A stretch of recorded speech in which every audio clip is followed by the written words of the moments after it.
உலகெங்கும் வாழக்கூடிய அனைத்து தமிழ் உள்ளங்களுக்கும் வணக்கம். இந்த வீடியோவில் நம்ம பார்க்கக்கூடிய தலைப்பு ஐண்டும் இரும்பு கவசம். என்னடா தலைப்பு வித்தியாசமாக இருக்குன்னு யோசிக்கலாம். கண்டிப்பாக இது ஒரு வித்தியாசமான தலைப்பு தான். இது வரைக்கும் நம்ம சேனலை சப்ஸ்கிரைப் பண்ணாதவங்க கண்டிப்பாக சப்ஸ்கிரைப் பண்ணிடுங்க. மறக்காம பெல் பட்டனையும் ப்ரெஸ் பண்ணிடுங்க. இப்போ நீங்கள் பார்த்துட்டு இருக்க வீடியோ 2 வாரத்துக்கு முன்னாடி இஸ்ரேல்லேருந்து வெளியே வந்த வீடியோ. இந்த வீடியோ இன்டர்நெட்டில் ரொம்பவும் வைரல் ஆச்சு. நம்மள பலருக்கு என்ன நடக்குதுன்னே தெரியாமல் குழப்பத்தோட தான் இந்த வீடியோ பார்த்துருப்போம். இந்த குழப்பமான வீடியோவில் என்ன நடக்குதுன்றதை பற்றி தான் நான் இந்த வீடியோவில் பேச போகிறேன். ஸ்கிப் பண்ணாமல் கண்டிப்பாக பாருங்கள். இஸ்ரேல் நாட்டில் இருக்கக்கூடிய ஐண்டும் தொழில்நுட்பம், அதாவது இரும்பு கவச தொழில்நுட்பத்தை பற்றி தான் நம்ம பார்க்க போகிறோம். நம்ம சின்ன வயசில் நிறைய சாமி படம் பார்த்துருப்போம். பட கிளைமேக்ஸ் வரும்போது தீய சக்திக்கும் நல்ல சக்திக்கும் ஒரு யுத்தம் நடக்கும். அதில் வந்து பார்த்தீங்கன்னா தீய சக்தி ஒரு பயங்கரமான ஆயுதங்களை அங்கிருந்து அம்புல அப்படியே விடுவாங்க. இதுக்கு எதிர்மறையா நல்ல சக்தி, அதாவது ஹீரோ கேரக்டர்ல இருக்கவங்க பார்த்தீங்கன்னா அவங்க ஒரு கவுண்டர் அட்டாக் பண்ணுவாங்க. நம்ம இதை வந்து நிறைய படத்துல பார்த்துருப்போம். ஸோ இது போல ஒரு விஷயம் தான் அங்கே நடந்துட்டு இருக்கு. ஐண்டோம்குள்ள என்ன நடக்கும் அப்படின்னு பார்த்தீங்கன்னா, வெளியிருந்து வரக்கூடிய ஒரு ஏவுகணை, ஒரு பாம் எதுனாலும் எடுத்துக்கலாம், அவங்களுடைய நாட்டுக்குள்ள விழாம தடுக்கிறதுக்கு ஒரு பயன்படுத்தக்கூடிய ஒரு தொழில்நுட்பம் தான் இந்த ஐண்டும் தொழில்நுட்பம். இது வந்து டூம் மாதிரி சர்க்கிளா இருக்குமா அப்படின்னு கேட்டால் கண்டிப்பா இருக்காது. அது ஒரு கான்செப்ட்காக வச்சிருக்க ஒரு பேரு. இந்த ஐண்டும் டெக்னாலஜின்றது ரொம்ப ஒரு புதுசான ஒரு விஷயமானு கேட்டால் கண்டிப்பா கிடையாது. காலகாலமா பல வருஷங்களா நம்ம யூஸ் பண்ணிட்டு இருக்க ஒரு டெக்னாலஜி தான். ஆனா ஏன் இஸ்ரேல்ல இருக்கக்கூடிய ஐண்டும் டெக்னாலஜி ரொம்ப பெருசா பேசப்படுதுன்னா அதுக்கு ஒரு தனி காரணங்கள் இருக்கு. நம்ம அதுக்கு முன்னாடி ஐண்டும் டெக்னாலஜிக்கு போறதுக்கு முன்னாடி ரொம்ப டெக்னிக்கலா இல்லைனாலும் ஒரு சிம்பிளான எக்ஸ்பிளனேஷன் கொடுத்து நம்ம ரேடார் எப்படி வேலை செய்யுதுன்னு பார்க்கலாம். முக்கியமான நகரங்கள், சிட்டிஸ் இருக்கக்கூடிய இடத்துல ரேடார் டெக்னாலஜிஸ் இருக்கும். அதை குறிப்பிட்டு சொன்னா தலைநகரங்கள், இல்ல ஒரு இராணுவ விமான நிலையம் இருக்கு, இல்ல முக்கியமான ஒரு சேட்டலைட் ஸ்டேஷன்ஸ் இருக்கு. ஸோ இது போல இடத்துல எல்லாமே வந்து ஒரு ரேடார் சிஸ்டம் இருக்கும். ஸோ இந்த ரேடாருடைய வேலை என்னவா இருக்கும் அப்படின்னு பார்த்தீங்கன்னா, வெளியிருந்து வரக்கூடிய ஏரோப்ளைன்ஸையோ இல்லை மிசைல்ஸையோ வானத்துல பயணிக்கக்கூடிய ஒரு பொருள் அந்த இடத்த நோக்கி வரும்போது அதை வந்து டிடெக்ட் பண்ணி கண்டுபிடிச்சு பக்கத்தில் இருக்கக்கூடிய கண்ட்ரோல் ஸ்டேஷனுக்கு சொல்றதா இந்த ரேடாருடைய வேலை. எளிமையான ஒரு உதாரணத்தை சொல்றேன். ஏர்போர்ட், அதாவது விமான நிலையம் இருக்கக்கூடிய இடத்து பக்கம் போய் பாருங்க. அங்கே பார்த்தீங்கன்னா ஒரு ஒரு டிஷ் மாதிரி ஒன்று சுற்றிக்கிட்டே இருக்கும். இதோடைய வேலை என்னன்னு பார்த்தீங்கன்னா, அந்த விமான நிலையத்துக்கு வரக்கூடிய விமானங்கள், ஏரோப்ளைன்ஸோடைய இன்ஃபர்மேஷன்ஸை அது ஸ்கேன் பண்ணி கீழே இருக்கக்கூடிய கிரவுண்ட் ஸ்டேஷனுக்கு சொல்றதா இதோடைய வேலையாக இருக்கும். அப்போ பார்த்தால் முக்கியமான தலைநகரங்களில், முக்கியமான நகரங்களில் ரேடார் டெக்னாலஜி இம்ப்ளிமெண்ட் பண்ணியிருக்காங்க. எதுக்காக பண்ணுறாங்க அப்படின்னா 2 ரீசன் இருக்கும். ஒன்று மிலிட்ரி பண்ணியிருப்பாங்க, அப்படி இல்லைன்னா ஏர்போர்ட் பண்ணியிருப்பாங்க. இதுக்கான காரணம் அந்த சிட்டியை பாதுகாக்கிறதுக்கான ஒரு முக்கியமான காரணமாக தான் இருக்கும். ஸோ இது போல தான் இஸ்ரேலில் இருக்கக்கூடிய இந்த டெக்னாலஜியுமே ஒரு radar and anti missile technology. Anti missile டெக்னாலஜினா ஒன்றும் பெருசாலாம் ஒன்றும் கிடையாதுங்க. பொதுவாக நம்மள வந்து ஆன்டி இந்தியன் சொல்றாங்க இல்லையா, அது மாதிரி தான் வச்சுக்கோங்களேன். மிசைல்ஸுக்கு எதிர்த்து செயல்படக்கூடிய ஒரு சிஸ்டம் தான் வந்து ஆன்டி மிசைல் சிஸ்டம். ஸோ இதுக்குள்ள என்ன இருக்கும் அப்படின்னு பார்த்தீங்கன்னா, இதுலேயே ஒரு மிசைல் தான் இருக்கும். பழைய படத்துல கிளைமேக்ஸ்ல பார்க்குற மாதிரி தான் அம்பு விடுவாங்க. விதவிதமான அம்புகள் இருக்கும். ஒருத்தர் ஒரு விதமான அம்புகள் விடுவாங்க. அந்த அம்புகளுக்கு கவுண்டர் பண்றதுக்கு, அதாவது எதிர்வினையாடுறதுக்கு இந்த சைட்ல இருந்து ஒரு அம்பு விடுவாங்க. நெருப்பு அம்பு விட்டா இந்த பக்கத்துல அப்படியே மழையில இருந்து ஒரு அம்பு மாதிரி வரும். அது எல்லாமே வந்து ஒரு கற்பனைக்காக பண்ண ஒரு விஷயங்கள் தான். ஆனால் இப்ப இருக்கக்கூடிய டெக்னாலஜில நம்மளாம் வளர்ந்துட்ட தலைமுறை அப்படின்னு சொல்லிக்கிறதுனால ராக்கெட்ல என்ன வேணாலும் வச்சிடறானுங்க. நியூக்ளியர் பாம்புன்னா வைக்கலாம், இல்லை ஹைட்ரஜன் பாம்புன்னு வைக்கலாம். உங்களுடைய டெக்னாலஜி பொறுத்து, அந்தந்த நாட்டினுடைய தொழில்நுட்ப கெப்பாசிட்டியை பொறுத்துன்னு வச்சுக்கோங்களேன், நம்மளை நோக்கி வரக்கூடிய எனி ஃப்ளையிங் ஆப்ஜெக்ட், ஒரு பறந்து வரக்கூடிய ஒரு பொருட்களை அதை கணிச்சு இந்த திசையிலிருந்து இந்த வேகத்திலிருந்து வர்றதுன்னு சொல்றது தான் இந்த ரேடாருடைய வேலையா இருக்கும். இந்த ரேடார் வந்து ஒரு குறிப்பிட்ட ஹைட்டுக்கு மேலே வேலை செய்கிற மாதிரி சிட்டி போல இடங்கள்ல வந்து செட் பண்ணியிருப்பாங்க. ஏன் கீழே வரக்கூடாது அப்படின்னு கேட்கலாம். 100 மீட்டருக்கு கீழே வச்சா காக்கா குருவி எல்லாமே வந்து ரேடார்ல டிடெக்ட் ஆகிட்டு இருக்கும். ஸோ அப்போ என்ன ஆகுதுன்னா ஃபால்ஸ் டிடெக்ஷன், அதாவது ஒரு பொய்யான ஒரு இன்ஃபர்மேஷன் இல்லாதது இருக்கிற மாதிரி ஆகிட்டோம்னா உடனே அவங்க வந்து தாக்குதலுக்கு ரெடி ஆகிற மாதிரி இருக்கும். ஒவ்வொரு ஆட்டையும் ஒரு பருந்து உள்ள வருது அப்படின்னா அதை வந்து ஒரு ஏரோப்ளைன் வர மாதிரி ஒரு எடுத்துக்கிற சூழ்நிலைகள் வர்றதுனால ஒரு குறிப்பிட்ட ஹைட்டுக்கு மேலே தான் இந்த ரேடார் வேலை செய்கிற மாதிரி செட் பண்ணியிருப்பாங்க. அப்படி இல்லைன்னா ஒரு குறிப்பிட்ட ஷேப்புக்கு பெருசாக இருந்தால் டிடெக்ட் பண்ணுற மாதிரி வச்சுருப்பாங்க. ஒரு ஃப்ளையிங் ஆப்ஜெக்ட் எதனால இருக்கலாம், ஒரு ஏரோப்ளைனாக இருக்கலாம், ஒரு பாமாக இருக்கலாம், இல்லை வேறு ஏதாச்சும் ஒரு ஹை எண்ட் மிசைலாக கூட இருக்கலாம். இப்போ டிடெக்ட் ஆகிட்ட உடனே இவங்க வந்து அடுத்து என்ன பண்ண போகிறாங்க அப்படின்னு இருக்கும். ஸோ இப்போது அது வர்றது எந்த வேகத்துலேருந்து வருது அப்படின்னு கண்டுபிடிக்கணும். ஸோ கண்டுபிடிச்சி எந்த திசையிலேருந்து வருதுன்னு கண்டுபிடிக்கணும். கண்டுபிடிச்சோன்னா அதுக்கு பதிலில் இருந்து உடனே நம்ம வந்து பழைய படத்தில் அப்படியே அதை பார்த்து ஒரு அம்பு விடுறாங்க இல்லையா, அதே போல் நம்ம இங்கேருந்து ஒரு மிசைல் அனுப்பணும். ஸோ இதுதான் வந்து இந்த radar missile anti missile system concept. இது எல்லா நாட்டிலையுமே இருக்குது. சும்மா கீழே இருக்கக்கூடிய ஒரு உப்மா கண்ட்ரி ஸ்ரீலங்கா மாதிரி நாட்டிலையுமே இது இருக்குன்னு வச்சுக்கோங்களேன். இந்த ஆன்டி மிசைல் சிஸ்டத்துடைய தேவையை வந்து யாருக்கு வந்து ரொம்ப அதிக தேவைப்படுதுன்றது தான் இங்கே முக்கியமான ஒரு இருக்குது. இந்தியாவில் வந்து எங்கெங்கெல்லாம் செட் பண்ணி வச்சுருப்பாங்க அப்படின்னு பார்த்தீங்கன்னா, பார்டரில் இருக்கக்கூடிய முக்கியமான ஏர்ஃபோர்ஸ் ஸ்டேஷன்ஸில், பார்டர்ஸில் இருக்கக்கூடிய முக்கியமான ஆர்மி கண்ட்ரோலில் இருக்கக்கூடிய இடங்கள் எல்லாமே இது இருக்கும். உதாரணத்துக்கு போபால் எடுத்துக்கலாம். போபால் வந்து ரொம்ப சென்டரில் இருக்குது, இந்தியாவுக்கு சென்டரில் போபால் இருக்குது.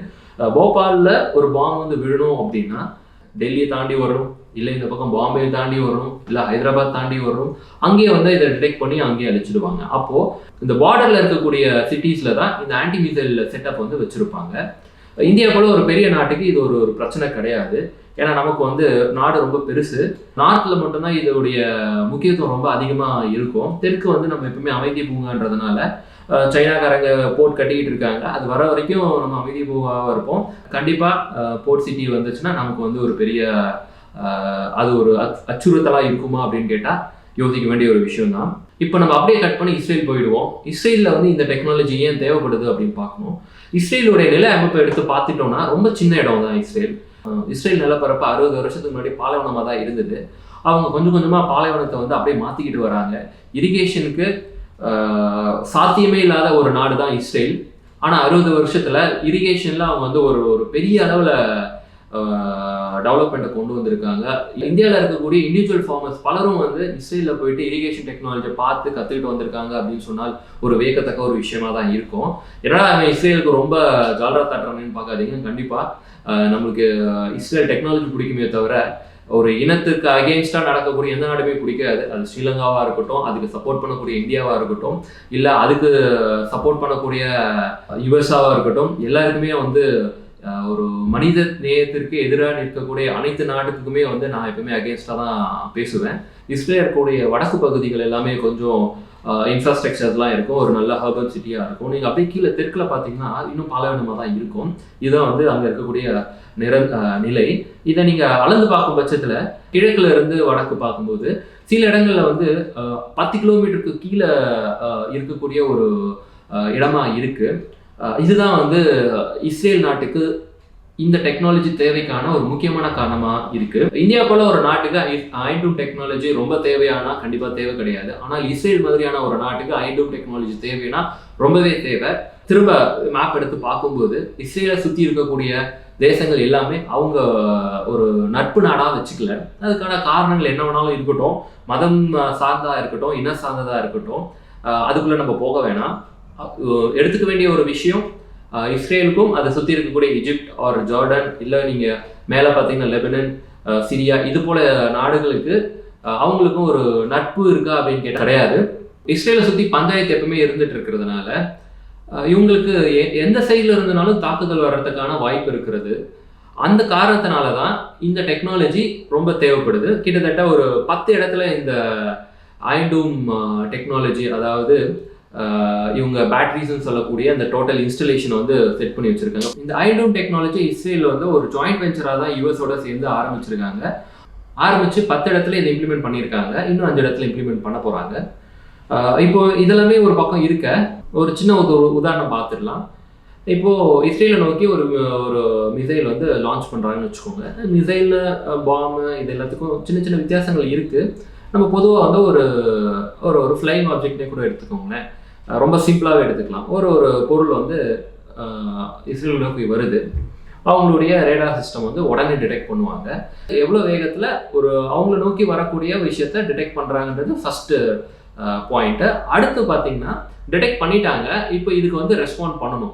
அப்போ ரெஸ்பாண்ட் பண்ணும்போது இது வந்து ஒரு வேகத்தில் வருது அப்படின்னா இதை விட ஒரு வேகத்தில் வரக்கூடிய ஒரு மிசைலை அனுப்பிச்சால் மட்டும்தான் இதை வந்து அவங்க இடத்த வந்து இலக்கை வந்து தாக்குறதுக்கு முன்னாடி அழிக்க முடியும். இஸ்ரேல் நாட்டின் அயன் டெக்னாலஜியில் இருக்க ஒரு முக்கியமான விஷயம் என்னன்னு பார்த்தீங்கன்னா, அவங்கள நோக்கி வரக்கூடிய ஏவுகணைகளை எவ்வளோ வேகத்தோட அதை டிடெக்ட் பண்ணுறாங்கன்றது ஃபர்ஸ்ட் விஷயம். அடுத்த விஷயம் அதுக்கு எவ்வளோ ஃபாஸ்ட்டாக ஒரு கவுண்டர் ஆக்ஷன் எடுக்கிறாங்கன்றது தான் இஸ்ரேலுடைய அயன் டெக்னாலஜியும் மற்ற நாட்டில் இருக்கக்கூடிய டெக்னாலஜியும் வித்தியாசப்படுத்தி காட்டக்கூடிய ஒரு விஷயமா இருக்குது. ஏன்னா இவங்களுக்கு முன்ன சொன்ன போல் இவங்களுடைய தேசம் ரொம்ப சின்னது, இவங்களுடைய எதிரி ரொம்ப பக்கத்துலேயே இருக்காங்க. ஒரு சின்ன மேக்ஸ் பார்த்துடலாம். பறக்கக்கூடிய பொருட்கள், அதாவது ஒரு ஏரோப்ளைனாக இருக்கட்டும், ஒரு மிசைலாக இருக்கட்டும், அதனுடைய வேகத்தை குறிக்கிறதுக்கு ரொம்ப சிம்பிளிஃபைடு ஒரு யூனிட்டாக யூஸ் பண்ணக்கூடியது மேக். ஒரு மேக் வந்து ஒரு ஒலியின் வேகம் 330 மீட்டர் பர் செகண்டுக்கு ஒரு பொருள் போச்சுன்னா 1 மேக் ஸ்பீடில் போகுதுன்னு எடுத்துப்பாங்க. 2 மேக் அப்படின்னு எடுத்துட்டா 330 × 2 660 மீட்டர் பர் செகண்டுக்கு ஒரு பொருள் பறக்கும் பட்சத்தில் அது வந்து 2 மேக்ல போகுது அப்படின்னு சொல்லலாம். இதுக்கு 2 மேக்குக்கு உதாரணம் சொல்லணும்னா 2004 கடைசியாக பறந்த கான்கார்ட் ஏரோப்ளைனுமே வந்து ஒரு உதாரணம் தான். நம்ம நாட்டில் இருக்கக்கூடிய பிரம்மோஸ் மிசைல் பார்த்தீங்கன்னா இதுவுமே வந்து சூப்பர்சோனிக் மிசைல் தான். உலகத்தில் இருக்கக்கூடிய நல்ல சேல் ஆகக்கூடிய முக்கியமான மிசைல்ஸ்லாம் பார்த்தீங்கன்னா 2 மேக் ஆச்சு இருக்கும். இஸ்ரேல் கவுண்டர் ஆக்ஷனுக்கு யூஸ் பண்ணக்கூடிய மிசைலுடைய வேகம் பார்த்தீங்கன்னா 2.2 மேக், அதாவது 700 மீட்டர் பர் செகண்ட். ஒரு செகண்டுக்கு 700 மீட்டர் வரைக்கும் வேகத்தில் போகக்கூடிய ஒரு மிசைல். இப்போ இவங்களை நோக்கி வரக்கூடிய மிசைல் இதை விட வேகமான மிசைலாக இருந்தால் கண்டிப்பாக இவங்களால அதை வந்து தகர்க்க முடியாது. ஆனால் அதை விட கம்மியான ஒரு வேகத்தில் ஒரு மிசைல் வரும் பட்சத்தில் இவங்களால அந்த மிசைலை வந்து நடுவானத்திலே வெடிக்க வைக்க முடியும். அப்போது அயன் டெக்னாலஜி ரொம்ப சக்ஸஸ்ஃபுல்லாக இருக்கு அப்படின்னா அதுக்கு ஒரு முக்கியமான காரணமாக இருக்கிறது இந்த மிசைலும் எவ்வளோ வேகத்தில் இதை டிடெக்ட் பண்ணுறாங்க அப்படின்ற கூடிய ஒரு டெக்னாலஜி தான் வந்து இந்த அயன் டெக்னாலஜியில் ஒரு ஸ்பெஷாலிட்டியாக இருக்குது. வரலாற்றில் திரும்பி பார்த்தால் 70 வருஷத்துக்கு முன்னாடி இஸ்ரேல் ஒரு நாடு இருந்துச்சா அப்படின்னு கேட்டால் அந்த பேரில் கண்டிப்பாக இல்லை. இஸ்ரேலுடைய மொத்த ஹிஸ்ட்ரியை எடுத்துகிட்டு பார்த்தால் 70 வருஷம் மட்டும்தான். ஒரு பாலைவன நாடு 70 வருஷத்தில் எங்கேருந்து எங்கே பயணிச்சிருக்காங்கன்னு திரும்பி பார்க்கும்போது கண்டிப்பாக ஒரு வியக்கத்தக்க ஒரு விஷயமா தான் இருக்குது. ஏரோநாட்டிக்கல் ஸ்டூடெண்ட்ஸ் எல்லாருக்குமே இஸ்ரேல் வந்து ஒரு பெரிய மோட்டிவேட்டிங் ஃபேக்டராக தான் பல விஷயத்தில் இருந்திருப்பாங்க. வெறும் அயன் டெக்னாலஜி மட்டும் கிடையாது, ஆளில்லா விமானம் அதாவது ட்ரோன் டெக்னாலஜிலையும் இஸ்ரேல் வந்து ஒரு பெரிய கைன்றது தான் உண்மை. இந்தியா போல நாடுகளும் அந்த கையை நம்பி தான் இருக்குன்றது தான் ஒரு நிதர்சன உண்மையாக இருக்குது. இதுக்கான காரணங்கள் தான் வந்து இப்போ இந்த வீடியோவில் நம்ம பார்க்க வேண்டிய ஒரு முக்கியமான விஷயமா இருக்கு. பல நாடுகளுக்கு இது போல ஒரு பிரச்சனை கிடையாது. சுற்றி இருக்கவங்க எப்போனாலும் தாக்குதல் நடத்தலாம் அப்படின்ற ஒரு நிலை இல்லை, அமைதி பூங்காவே இருப்பாங்க. ஆனால் இஸ்ரேல் போல ஒரு நாடுக்கு எப்போனாலும் தாக்குதல் வரும்ன்றதுனால இந்த டெக்னாலஜி வந்து அவங்களுடைய உயிரை காக்கக்கூடிய ஒரு டெக்னாலஜின்றதுனால அந்த தேசத்தில் இருக்கக்கூடிய ஒவ்வொருத்தருமே உயிரை கொடுத்து இந்த டெக்னாலஜியை வந்து வளர்க்குறதுக்காக வேலையை பார்க்குறாங்க. நம்மளை போல 60 வருஷமா ஏரோப்ளைன் பண்ணுறோம் அப்படின்னு சொல்லிட்டு சும்மா ஊரை ஏமாத்திட்டு இல்லாமல் உண்மையிலேயே வேலையை பார்க்குறாங்க அப்படின்னு தான் எடுக்கணும். அதுக்கான காரணம் ரொம்ப சிம்பிள் தாங்க. உயிர் பிழைக்கிறதுக்காக அவங்க பண்ணக்கூடிய டெக்னாலஜி கண்டிப்பாக வந்து சிறந்ததாக இருக்கும். வயிற்று பழப்புக்காக பண்ணக்கூடிய சில டெக்னாலஜிஸ் வந்து எப்பவுமே உலகத்தரத்துக்கு வராது. என்ன சொல்கிறன்றது உங்களுக்கே புரியும். நம்மளை போல அடுத்த வல்லரசுன்னு சொல்லிக்கூட நாடுகள் எல்லாமே வந்து என்ன பண்ணுறோன்னு தெரியும். ரொம்ப சிம்பிளாக அழகாக இது போல் நாடுகள் கிட்ட இந்த டெக்னாலஜியை கடன் வாங்கி பயன்படுத்திக்கிறோம். உயிர் பிழைக்கிறதுக்காக ஓடுறவனுக்கும் சும்மா ஓடுறவனுக்குமே எப்பவுமே வித்தியாசம் இருக்கும். இதுதான் வந்து இந்த வீடியோவில் ஒரு முக்கியமான மெசேஜாக நம்ம எடுத்துக்க வேண்டியது. அடுத்த வீடியோவில் இது போல ஒரு வித்தியாசமான தலைப்பில் பார்க்கலாம். நன்றி, வணக்கம்.